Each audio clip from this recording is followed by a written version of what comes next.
Arrange marriages या love marriages, किसके result सबसे बेस्ट और अच्छे आ रहे हैं, आते हैं या आ रहे हैं या आने चाहिए?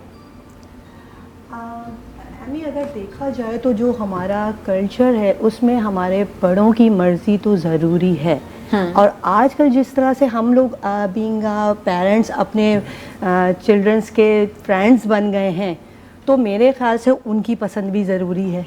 यानी पहले हम लोगों की जो शादियां हुई थी तो वो ये था बस जी माँ बाप पहले शादियां हुई थी मतलब हर शादी नहीं लड़की की मतलब देखा जाता था, घर देखा जाता था, वो जाता। अब आजकल थोड़ा सा ट्रेंड चेंज है। अब बच्चे ये चाहते हैं कि उनकी अपनी भी चॉइस हो, बिल्कुल उनका अपना, और अच्छा है। लेकिन मसला ये कि पेरेंट्स को ये चाहिए, इसमें जिम्मेदारी ये कि वो पेरेंट्स उनको इतना बच्चों को अपने अवेयरनेस दें कि उन्होंने जो पसंद करना है उसका भी एक लेवल होना चाहिए। ये नहीं है कि बच्चे आपके ख़ानदान से हट के या किसी इस तरह हट के करते हैं। लव मैरिज बहुत अच्छी चीज़ है, लेकिन मैंने बहुत सी लव मैरिज भी, आजकल जिस तरीके से लव मैरिज ख़त्म हो रही है, शायद अरेंज मैरिज बहुत चल रही हैं, क्योंकि उसमें हमें फीडबैक मिल रहा होता है अपने पेरेंट्स का।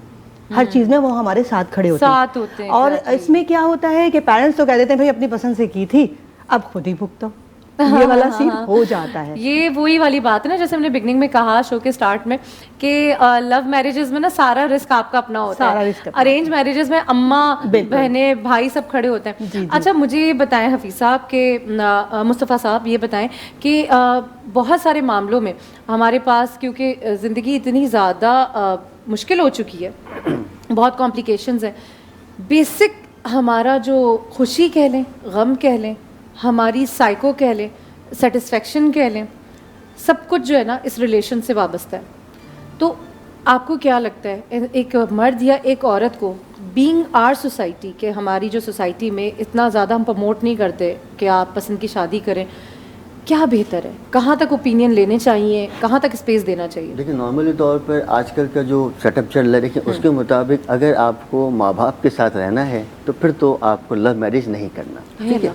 देखिए उसमें क्या है, देखिए असल में जो बात है वो क्या है, देखिए जब होती शादी होती है ना तो फिर उसमें लड़का अपनी बहुत सारी ऐसी ख्वाहिशात हैं जो शो कर देता है, लड़की ऐसी ख्वाहिशात हैं जो बता देती है, जो प्रॉपर तो शादी के बाद वो पूरी नहीं हो पाती हैं। हर वक्त जो है वो आपको टाइम देना है बेगम को, लेकिन शादी के बाद आपको काम भी करना है। हर वक्त आपको बात करनी है बेगम से, लेकिन शादी के बाद आपको सब कुछ करना भी है। देखिए उस वक्त क्या है, उस वक्त तो आप सब कुछ कर लेते हैं, लेकिन बाद में उन सब चीज़ों को फॉलो नहीं कर पाते हैं। तो मेरे मुताबिक लव मैरिज बहुत ज़्यादा खतरनाक है एज कम्पेयर। आपने तो वो वाले साइड दिखा दिए तो उसमें बंदा मतलब जा ही नहीं। अमरीन क्या कहती हैं आप? रिजल्ट आजकल जो है वो लव मैरिज का बहुत जैसे कहें वर्स्ट जा रहा है।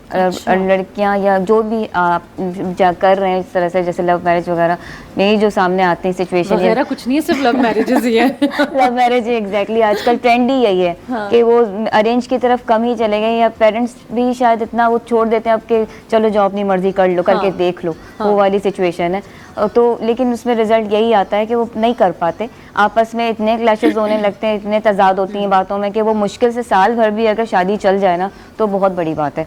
नहीं बर्दाश्त है अपना लड़कियों में ना लड़कों में। वो कहते हैं इतने झंझट कौन पालेगा, इतना वो फिर नहीं कर पाते सर्वाइव। और इससे अच्छा ये है कि आप पेरेंट्स की मर्जी से थोड़ा सा क्योंकि जाहिर सी बात उन्होंने बहुत सारी चीज़ें एक्सपीरियंस की हुई हैं, पेरेंट्स ने आपकी देखा हुआ दुनिया देखी है। पेरेंट्स ने अगर एक्सपीरियंस की हुई है तो ऐसा नहीं हो सकता कि वो आपकी पसंद में उस एक्सपीरियंस को ऐड ऑन कर दें? ऐड ऑन करें, बच्चे भी उस चीज़ को थोड़ा सा समझें कि ये अगर हमें कह रहे हैं तो किस वे में कह रहे हैं। थोड़ा सा पेरेंट्स का सपोर्ट ज़रूरी है इस मामले में।